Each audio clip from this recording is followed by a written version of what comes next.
Quanto ao negócio, quanto ao desenvolvimento do negócio, a gente tem ampliado os nossos negócios, a gente tem muita oportunidade ainda no mercado. Eu acho que a gente passa, enquanto organização, num momento histórico.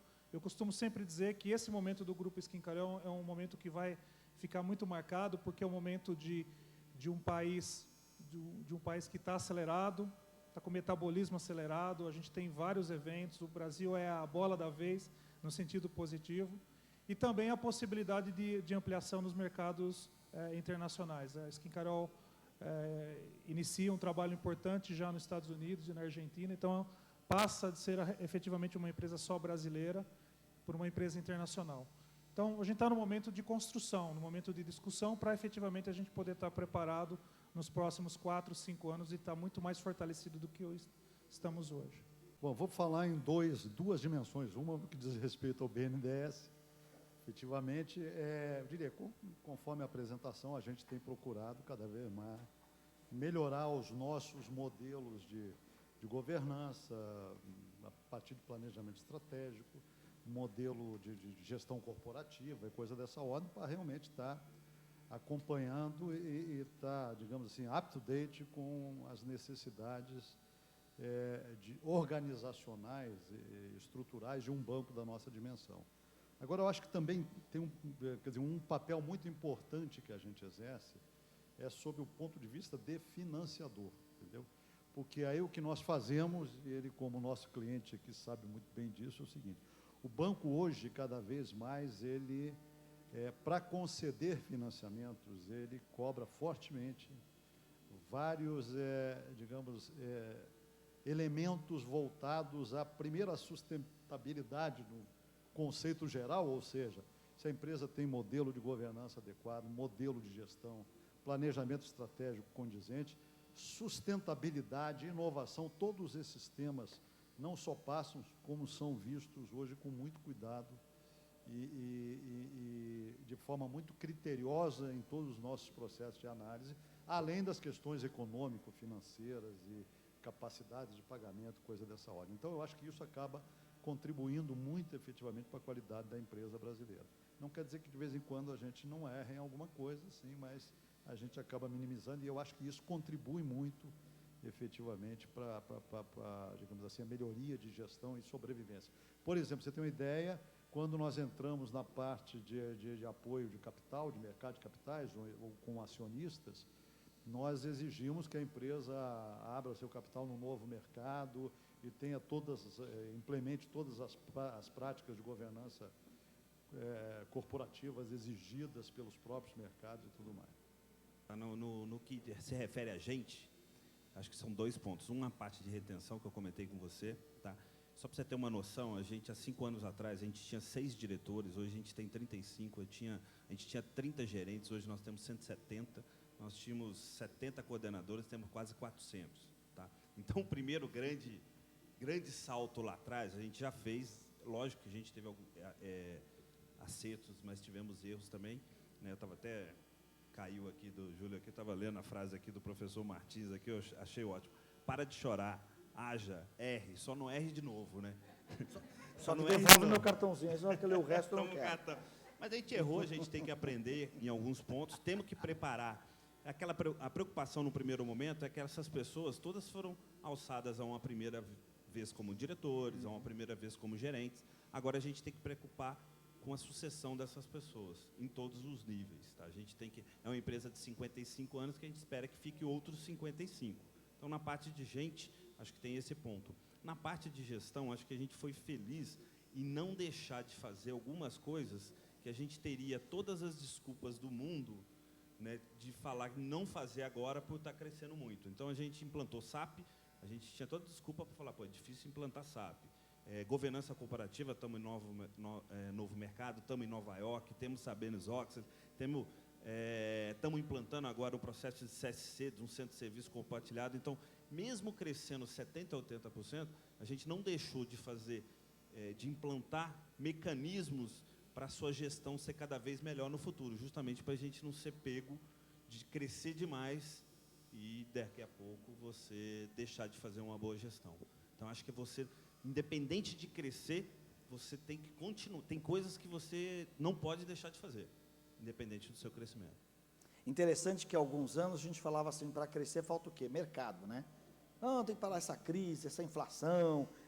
Bom, né? Que agora as nossas dúvidas, ou as dúvidas que eu vejo aqui, não dúvidas, mas desafios, estão ligados a pessoas, né? E eu me lembro que, quando a primeira vez eu encontrei Jack Welch, em 2003, na casa do embaixador americano em Madrid, nós tivemos um jantar lá, e quando terminou o jantar, eu perguntei assim para ele, falei, pô, Jack, mas 400 mil pessoas na GE, como é que você fazia? Como é que você lidava com 400 mil pessoas, né? E ele me ensinou uma coisa que eu passei a aplicar e funciona bem. Porque ele virou assim para mim e falou assim, people is easy, né? Pessoas é fácil.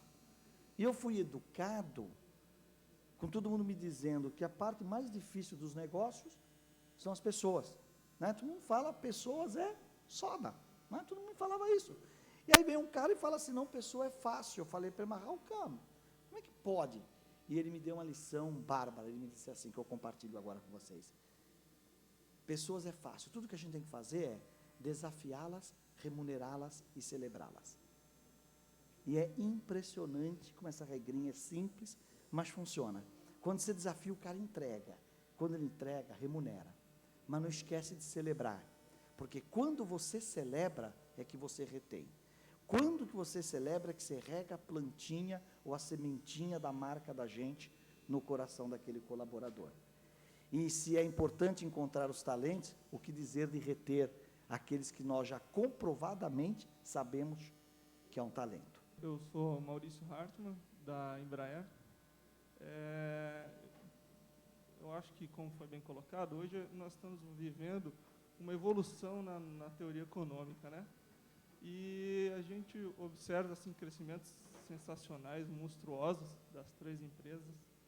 E eu acredito que nessa teoria econômica a sustentabilidade está bastante forte, bastante em voga, né? Como trabalhar um crescimento tão absurdo, tão grande, com a sustentabilidade? Como vocês trabalham isso? Acho que hoje é irreversível a questão da sustentabilidade. Sustentabilidade nas suas 3 dimensões, né? Econômico, social, ambiental, e alguns colocam a cultural e outra coisa. Eu acho que as empresas não podem, empresas que realmente têm uma visão de longo prazo, de futuro, de crescimento estruturado, não podem abrir mão da questão da sustentabilidade.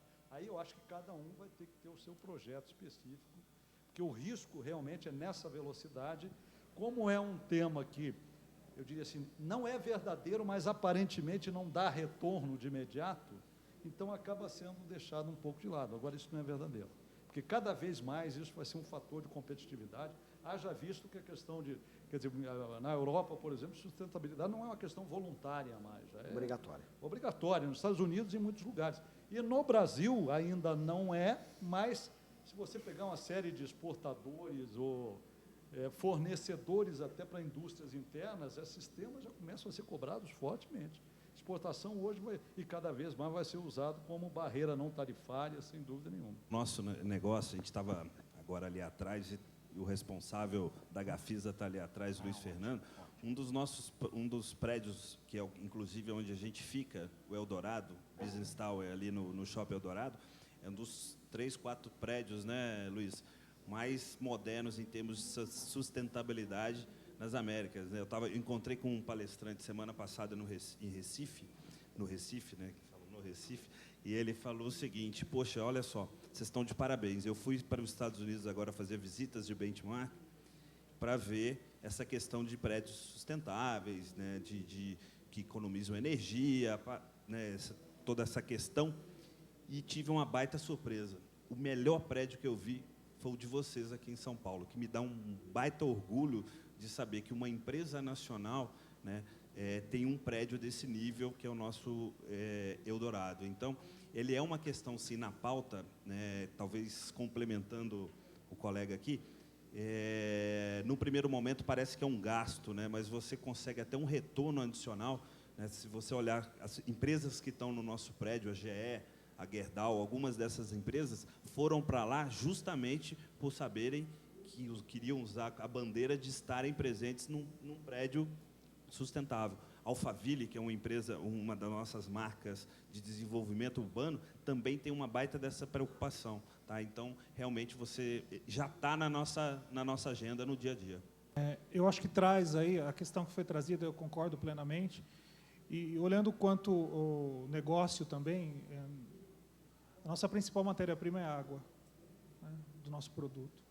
Então, efetivamente, o olhar tem que ser sempre um olhar no sentido também do negócio, mas a questão da sustentabilidade ela está sendo vivida todos os dias dentro da organização, porque a gente tem que trazer alternativas, né, para que a gente possa efetivamente manter a natureza, ou preservar a natureza, ou trazer de volta o que já perdeu. Né? Então, o caminho também que nós temos seguido é um caminho também de investir muito, não só em produtos, mas em embalagens que possam minimizar os impactos na natureza. Daniel Ribeiro, eu sou do Grupo Solvi, trabalho na controladoria. Queria perguntar para os senhores de empresas já estabelecidas, com modelos de gestão consolidados, 3 setores bem diferentes, e nós estamos num fórum de gestão, então estou curioso para saber, como gestores, o que tira o sono de vocês? Antes só de passar, então, para vocês poderem pensar um pouquinho, só queria aproveitar aqui e dizer para vocês que o Grupo Solvi, por exemplo, é um dos raros casos no Brasil de managed buyout, né? Onde os gestores da empresa, para que a empresa não fosse desfeita, ou para que se mantivessem os valores que eles cultivavam dentro da empresa, os gestores acabaram comprando a empresa, acho que do grupo francês, do grupo Suez, né? Do grupo francês Suez, antes acho que tinha também participação do General Desaux, né, OS, e é um caso interessante de gestão que, quem sabe, um dia, né, eu acho que vocês deveriam apresentar esse case de managed buyout. Então, a pergunta é, o que tira o sono de vocês? Eu durmo bem.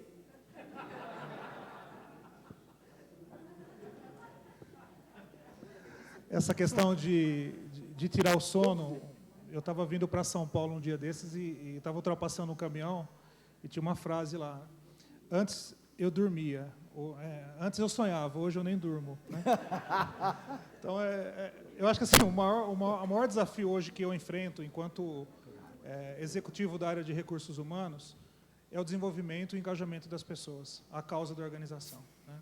O quanto que nós temos que trabalhar esse tema para que as pessoas, quando estiverem dentro da organização, aquela causa da organização possa fazer sentido para elas também. Né? E aí a gente emenda com a questão da atração, da retenção, da fidelização, a gente amplia na lealdade. Eu acho que o aspecto, olhando muito do que a gente tem visto no mercado e do que eu ouvi nesses dias aqui, eu acho que a gente tem que buscar não é mais só a retenção, porque o reter é ficar preso, né? É a questão da lealdade, da causa junta, né? De ter efetivamente as pessoas e a organização alinhadas nos mesmos valores. Esse é o maior desafio. É isso que realmente me faz, muitas vezes, perder o sonho, outras vezes sonhar com isso. Eu brinco, sempre tem uma frase que eu uso, que eu falo o seguinte, né? Que eu sou um dos poucos extremamente otimistas. Todo mundo fala em apagão e tal, e eu sempre pulo fora desse tema, né? Eu brinco e sempre uso uma frase que eu falo assim, que nossos avós pediram muito para o Papai do Céu, né, para o Brasil melhorar, né? Nossos pais pediram bastante, a gente pediu. E aí um dia ele atendeu. E vem todos os problemas junto, as dores do crescimento. Então, acho que não é questão de perder sono, né? O Jim Collins hoje comentou que se você for fazer tudo que você tem na sua lista, você precisa de muito mais de 24 horas. Eu acho que é você encarar todos esses desafios como desafios. E não como problema, como obstáculo. O problema é você fazer uma lista de uma empresa de 10 mil e ter que escolher 5 mil para você demitir, porque você está numa recessão, você não tem mercado, você não tem cliente. Né?